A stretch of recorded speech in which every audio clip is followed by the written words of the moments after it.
ठीक। नमस्कार दोस्तों, आप सभी का अभिनंदन और स्वागत है देवेंद्र क्लासेस यूट्यूब चैनल में। उम्मीद है कि मस्त होंगे। टॉपिक है आज हमारा उत्तर प्रदेश का, और उत्तर प्रदेश की स्पेशल सीरीज चल रही है। उसकी सारी क्लासों को आप नोट करते रहिए, क्योंकि आपके लिए हर परीक्षा में काम आएंगी, चाहे एसआई की हो, एएसआई की हो, यूपी पुलिस कांस्टेबल की जो भर्ती परीक्षा 60,000 चल रही है। तो उत्तर प्रदेश स्पेशल बहुत अच्छे से पढ़ लीजिए, अच्छे से कंठस्थ कर लीजिए, बार बार रिविजन कर लीजिए, सारे टॉपिकों को देख लीजिए। तो उसी क्रम में हमारा आज का टॉपिक है, अंत तक बने रहेंगे और शेयर करेंगे ज़्यादा से ज़्यादा क्लास को, लाइक करना ना भूलेंगे। टॉपिक है हमारा उत्तर प्रदेश में वन्य जीव विहार। वन्य जीव विहारों का मतलब अलग अलग प्रकार के जीव जंतु पाए जाते हैं या विशेष समर्पित हैं। बहुत सारे वन्य जीव विहार जैसे टाइगर्स को समर्पित हैं, बाघ को, है ना, और भी अलग अलग हाथी भी पाए जाते हैं उत्तर प्रदेश के अंदर, अलग अलग जैसे तराई के क्षेत्रों में पाए जाते हैं हाथियों की बात करें तो। इसके अलावा बात करेंगे पक्षी विहारों की। स्पेशल उनमें विभिन्न प्रकार की अलग अलग पक्षियों की प्रजातियां पाई जाती हैं। ठीक है, तो ये क्लास है हमारी, दो टॉपिक हैं उत्तर प्रदेश के, दोनों इंपॉर्टेंट हैं और दोनों से ही प्रश्न पूछे जाते हैं। पक्षी विहारों से, पक्षी विहार का मतलब जहां पक्षियों की प्रजातियां पाई जाती हैं, वो झील का भी रूप हो सकता है और स्पेशली पक्षी विहार भी हो सकते हैं। इसके अलावा वन्य जीव विहार, जिनमें अलग पक्षी नहीं पाए जाते हैं, लेकिन अलग अलग प्रकार के जीवों के लिए इनको संरक्षित किया जाता है। ठीक है, तो अंत तक मेरे साथ बने रहेंगे। इंपॉर्टेंट टॉपिक है और दो टॉपिक आपके इस क्लास से क्लियर हो जाएंगे। देखते हैं और कौन कौन से प्रश्न पूछे गए वो भी मैं आपको साथ साथ बताता चलूंगा। तो देखिए, टॉपिक यूपी पुलिस की परीक्षा को ध्यान में रख करके पक्षी विहार पढ़ेंगे और वन्यजीव विहार। पुलिस की परीक्षा के लिए पढ़ो आप या किसी भी अन्य परीक्षा के लिए पढ़ लीजिए। उत्तर प्रदेश स्पेशल तो आना ही आना है यूपी की सारी भर्ती परीक्षाओं में, है ना। पुलिस का भी दो, एसआई का दो, समस्या अधिकारी पढ़ लीजिए आप, और कोई अन्य एग्जाम की तैयारी कर लीजिए, वो आना ही आना है। तो इस वजह से अच्छे से नोट्स बना लीजिए इन क्लासों का आप। तो देखिए, सबसे पहले लिखा मैंने चंद्रप्रभा वन्यजीव विहार। ये खूब पढ़ा होगा आपने, कौन सा है? चंद्रप्रभा नाम है इसका, चंद्रप्रभा। और कौन से जिले में स्थित है? ये चंदौली में स्थित है, चंदौली जिले में स्थित है ये वन्यजीव विहार। और वर्ष 1957 में इसकी स्थापना हुई थी, 1957 में। इसी वजह से इसको पढ़ते हैं उत्तर प्रदेश का पहला वन्यजीव विहार। कौन सा है सर? पहला वन्यजीव विहार कौन सा है? चंदौली वन्यजीव विहार है। और चंदौली में इसका नाम क्या है? चंद्रप्रभा। चंदौली जिले में क्या नाम है? चंद्रप्रभा। और ये चंदौली और बनारस दोनों की सीमा पे अक्सर करके हम पढ़ लेते हैं, क्योंकि सीमावर्ती इलाके में स्थित है चंदौली और बनारस की सीमावर्ती इलाके में। ठीक है, क्योंकि दोनों आपस में पड़ोसी जिले हैं, वाराणसी और चंदौली, तो वहां पर स्थित है। तो लेकिन जिला इसका चंदौली आता है हमेशा। कब स्थापना हुई इसकी? 1957 में। तो उत्तर प्रदेश का सबसे पहला स्थापित होने वाला वन्यजीव विहार कौन सा था? चंदौली, माफ कीजिए, चंद्रप्रभा वन्यजीव विहार था। ठीक है, ये नोट कर लेना। दूसरा, किशनपुर वन्यजीव विहार। वन्य जीव, वनों के अंदर जो जीव रहते हैं उनके लिए जो स्थापित किए जाते हैं। किशनपुर कौन से जिले में स्थित है? लखीमपुर खीरी में स्थित है ये, लखीमपुर खीरी में। कब स्थापना हुई इसकी? 1972 में स्थापना हुई थी। ये भी नोट करते चलना साथ साथ, है ना। लखीमपुर खीरी उत्तर प्रदेश का वो जिला है जिसका सबसे बड़ा क्षेत्रफल है इस समय उत्तर प्रदेश में। सबसे बड़ा जिला है क्षेत्रफल के आधार पर लखीमपुर खीरी, नोट कर लेना, जिसकी सीमा नेपाल से लगती है। और एकमात्र राष्ट्रीय उद्यान, नेशनल पार्क दुधवा राष्ट्रीय उद्यान भी लखीमपुर खीरी में स्थित है। ठीक है, कहाँ पे स्थित है? लखीमपुर खीरी में। कतरनिया घाट वन्यजीव विहार, इसे भी अच्छे से नोट कर लो, प्रत्येक अच्छे से नोट कर लो, ज्यादा नहीं है, बहुत कमी है, जो 8-10 पॉइंट है सिर्फ। कतरनिया घाट कौन से जिले में स्थित है? बहराइच में स्थित है। बहराइच की भी सीमा नेपाल से लगती है। ये स्थापना हुई थी इसकी 1976 में से स्थापित किया था। कौन से जिले में? बहराइच में। यहाँ सैयद सलार का मेला लगता है। कौन सा मेला लगता है? सैयद सलार का मेला, है ना। ये नोट कर लेना, बहराइच में स्थित है कतरनिया घाट। रानीपुर वन्यजीव विहार तो चर्चा में चल रहा है, आपको पता ही होगा, करंट का क्वेश्चन वैसा बना है इससे।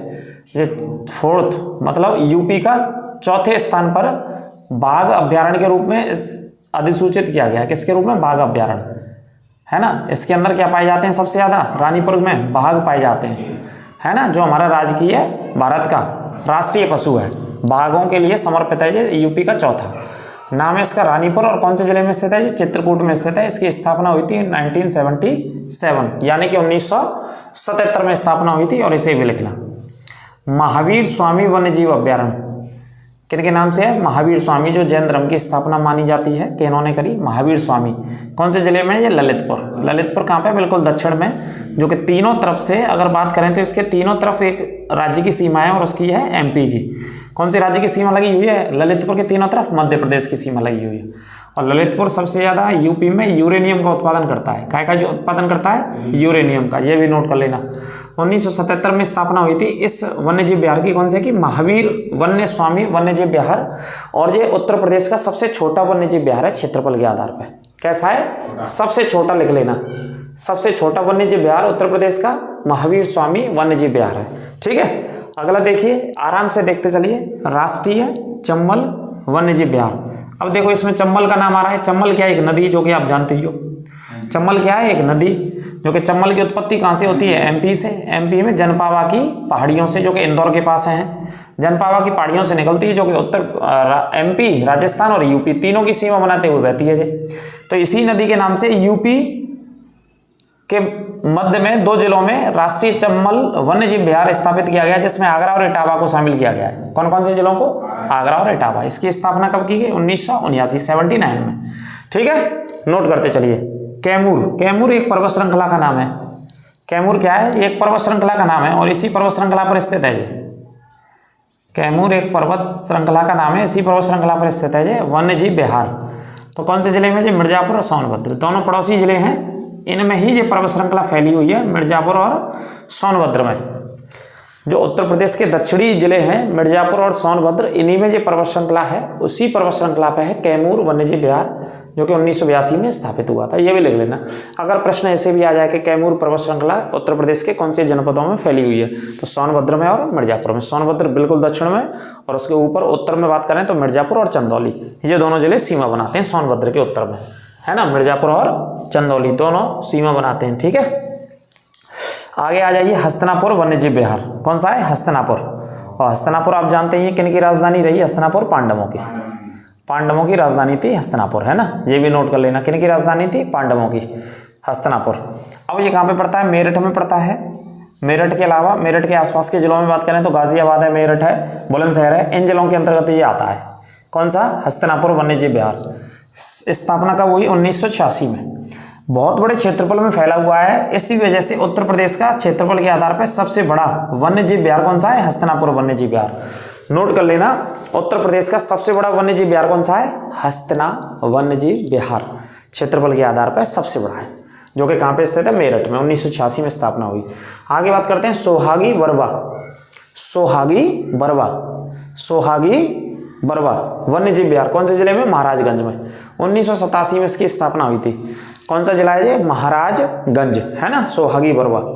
अगला है सोहेल वन्यजीव विहार। ये कहाँ पे? बलरामपुर और गोंडा, ये दोनों जिलों की सीमा पर 1988 में इसकी स्थापना हुई थी। लिख लेना, सोहेलवा वन्यजीव, है ना, सोहेलवा वन्यजीव। सोहेलदेव एक पार्टी भी है जो वाराणसी के आसपास एक नेताजी हैं जो चलाते हैं। कछुआ वन्यजीव विहार, ये वाराणसी में, ये सबसे नया स्थापित किया गया था। कछुआ वन्यजीव विहार कौन से जिले में? वाराणसी में, 1989। ये सबसे नया है अगर उत्तर प्रदेश में नई की बात करें। कैसा है? सबसे नया। और सबसे पुराना चंद्रप्रभा वन्यजीव विहार, जो कि चंदौली जिले में, 1957। नोट कर लेना, ऐसे ही प्रश्न पूछे जाते हैं सबसे ज्यादा। ठीक है, आगे बात करते हैं। 11 वन्यजीव विहार हैं उत्तर प्रदेश में और 13 पक्षी विहार हैं। ये दोनों पॉइंट भी नोट कर लेना। 11 वन्यजीव विहार स्थित हैं उत्तर प्रदेश में और 13 क्या है?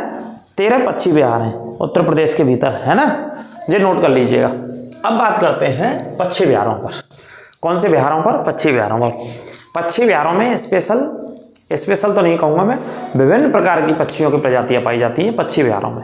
इस वजह से भारत में भी प्रसिद्ध है, अलग अलग राज्यों में है, इसी तर्ज पर उत्तर प्रदेश के अंदर भी है। तो चर्चा करते हैं पक्षी विहार। अक्सर करके आप याद रखोगे और लॉजिक लगाएंगे, टॉपिक पढ़ रहे होंगे उत्तर प्रदेश के, तो झीलों के नाम से भी जाने जाते हैं, कोई दिक्कत नहीं है। जहाँ जहाँ झील है वहीं वहीं पे पक्षी विहार आपको मिलेंगे स्थापित, है ना। तो देखो, आपने अगर पढ़ रखे होंगे तो पहले से पता चलेगा। नवाबगंज पक्षी विहार, ये कहाँ पे? उन्नाव में, 1984 में स्थापित हुआ था और इसका वर्तमान नाम है चंद्रशेखर आजाद पक्षी विहार। वर्तमान नाम क्या है? चंद्रशेखर आजाद पक्षी विहार है इसका वर्तमान नाम। वर्तमान नाम क्या है? चंद्रशेखर आजाद पक्षी विहार, है ना। नवाबगंज उत्तर प्रदेश का पहला पक्षी विहार था स्थापित होने वाला, नोट कर लीजिएगा। ठीक है, कब स्थापित हुआ? 1984 में। उन्नाव जिले में स्थित है। उन्नाव लेदर के लिए भी जाना जाता है, चमड़े के उत्पादन के लिए भी। समसपुर पक्षी विहार रायबरेली जिले में स्थित है, 1987 में स्थापित हुआ। लाख बहोसी पक्षी विहार कन्नौज में स्थित है, 1988 में स्थापना हुई थी और उत्तर प्रदेश का सबसे बड़ा है, लिख लेना, लाख बहोसी पक्षी विहार उत्तर प्रदेश का सबसे बड़ा पक्षी विहार है। सबसे बड़ा क्या है ये? पक्षी विहार है, लाख बहोसी पक्षी विहार। ठीक है, अगला है सांडा पक्षी विहार, ये हरदोई जिले में स्थित है। 1990 में इसकी स्थापना हुई थी। ये भी इंपॉर्टेंट है, ये सभी इंपॉर्टेंट है, थोड़े सही है, याद हो जाएंगे, 2-3 बार देख लीजिएगा, ऑप्शन से आपको याद आ जाएगा। ठीक है, रिवीजन कर लीजिएगा क्लास का। पार्वती अर्गा, ये गोंडा जिले में स्थित है। कौन से में? गोंडा में। 1990 में ये भी स्थापित हुआ था। समान पक्षी विहार, क्या नाम है? समान, ये मैनपुरी में स्थित है। ये भी 1990 में स्थापना हुई थी समान पक्षी विहार की, है ना। अगला है ओखला, ये नोएडा या गौतम बुद्ध नगर में 1990 में ही बखीरा के नाम से झील भी है बहुत प्रसिद्ध। बखीरा झील कहाँ स्थित है? तो संत कबीर नगर में। और बखीरा पक्षी विहार, तो जिले का भी नाम संत कबीर नगर, और स्थापना 1990। विजय सागर पक्षी विहार महोबा में स्थित है। कहाँ पे स्थित है? महोबा जिले में 1990 में। महोबा जो कि पान की खेती के लिए सबसे ज़्यादा फेमस है। महोबा जो कि बुंदेलखंड के अंतर्गत आता है ना।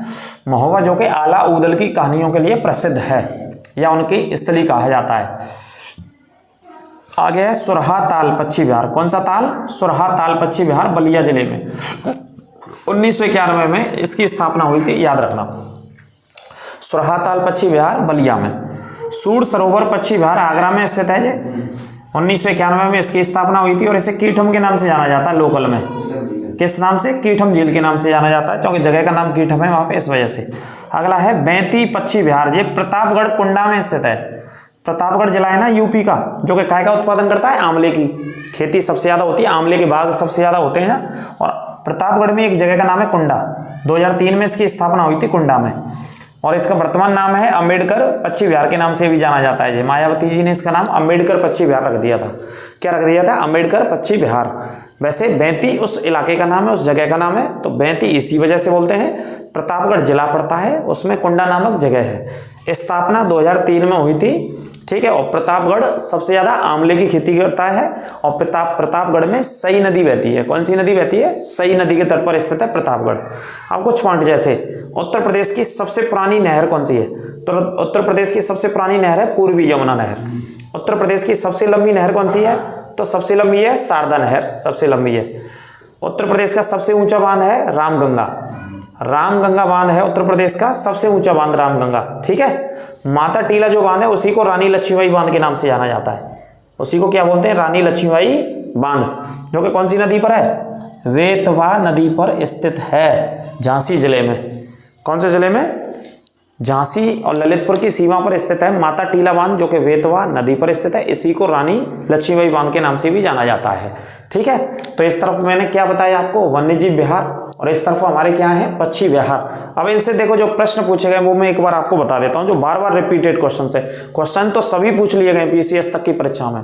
उत्तर प्रदेश में जो हमारे पीसीएस का एग्जाम होता है उसमें भी पूछ लिए गए, ये सभी पूछ लिए गए हैं आज तक, और बार बार पूछ लिए गए, है ना।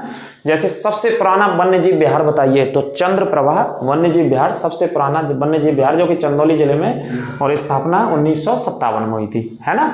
पूछ लेता है। और इसे तो याद ही रखना, रानीपुर वन्यजीव विहार, जो कि चौथा अभी बाघ अभ्यारण्य घोषित किया गया है, चित्रकूट जिले में स्थित है 1977 में। सबसे छोटा वन्यजीव विहार कौन सा है यूपी का? तो महावीर वन्यजीव विहार ललितपुर जिले में स्थित है, सबसे छोटा है। ठीक है, सबसे बड़ा क्षेत्रफल के आधार पर हस्तिनापुर वन्यजीव विहार, क्षेत्रफल के आधार पर सबसे बड़ा मेरठ में 1986 में इसकी स्थापना हुई थी, है ना। लेटेस्ट वर्तमान में जो बना वो 1989, ये भी नया पुराना तो नहीं कहेंगे, 89 काफी वर्ष हो गई, कछुआ वन्यजीव के नाम से वाराणसी में स्थापित किया गया था। इस तरफ देख लेते हैं, सबसे पुराना पक्षी विहार तो नवाबगंज पक्षी विहार उन्नाव जिले में 1984, वर्तमान नाम है चंद्रशेखर आजाद। इसके अलावा क्षेत्रफल के आधार पर सबसे बड़ा, क्षेत्रफल के आधार पर लाख बहोसी पक्षी विहार सबसे बड़ा है, जो कि कहाँ पे स्थित है? कन्नौज में, 1988 में स्थापना हुई। सांडा भी याद रखना, सभी याद रखने को तो है ना। तो लाख बहोसी याद रखिए, नवाबगंज याद रखिए, सबसे ज्यादा पूछे गए, और बाकी की सभी पढ़नी है आपको। किसी को भी पूछा जा सकता है, चाहे बलिया का हो, चाहे सूर सरोवर वाला आगरा का हो, चाहे बैंती वाला हो, है ना। सभी प्रश्न पूछ लिए गए हैं आज तक, बार बार रिवीजन कर लीजिएगा, नोट करते रहिए। उत्तर प्रदेश की और भी डिटेल में क्लास यदि आपको पढ़नी है तो हमारे चैनल को सब्सक्राइब करने के बाद, बेल आइकन दबाने के बाद आप प्लेलिस्ट में जाएं। बिल्कुल निःशुल्क कोर्स है, सारी की सारी क्लासें पढ़ा रखी हैं, जिले बाई जिले पढ़ा रखी हैं, डिस्ट्रिक्ट बाई डिस्ट्रिक्ट विश्लेषण है, पूरा पोस्टमार्टम कर रखा है उत्तर प्रदेश का बहुत अच्छे से, है ना। तो ज्यादा जानकारी के लिए आप प्लेलिस्ट में जाइए और वहाँ से उत्तर प्रदेश स्पेशल की एक प्लेलिस्ट मिलेगी, वहाँ से आप पढ़ सकते हैं और देख सकते हैं। बाकी यूपी पुलिस के एग्जाम को, पैटर्न को, पुरानी परीक्षाओं को ध्यान में रख करके ये क्लास लगातार मैं पढ़ा रहा हूँ आपके लिए, है ना। तो लगातार आप जुड़े रहिए, शेयर करते रहिए अपने दोस्तों और मित्रों के साथ, लाइक करने में कोई कंजूसी नहीं करें, बिल्कुल ईमानदारी से मेहनत करते रहिए, जॉब अवश्य लगेगी, वर्दी ज़्यादा दूर नहीं है। अब इसी संकल्प के साथ आप पढ़ते रहिए और जुड़े रहिए देवेंद्र क्लासेस यूट्यूब चैनल के साथ। यदि आप हमारे साथ नए जुड़े हैं तो चैनल को सब्सक्राइब अवश्य करें और बेल आइकन दबाना ना भूलें। यदि आप हमारे साथ पुराने जुड़े हुए हैं तो क्लास को ज़्यादा से ज़्यादा शेयर करें। नमस्कार, जय हिंद, राधे राधे।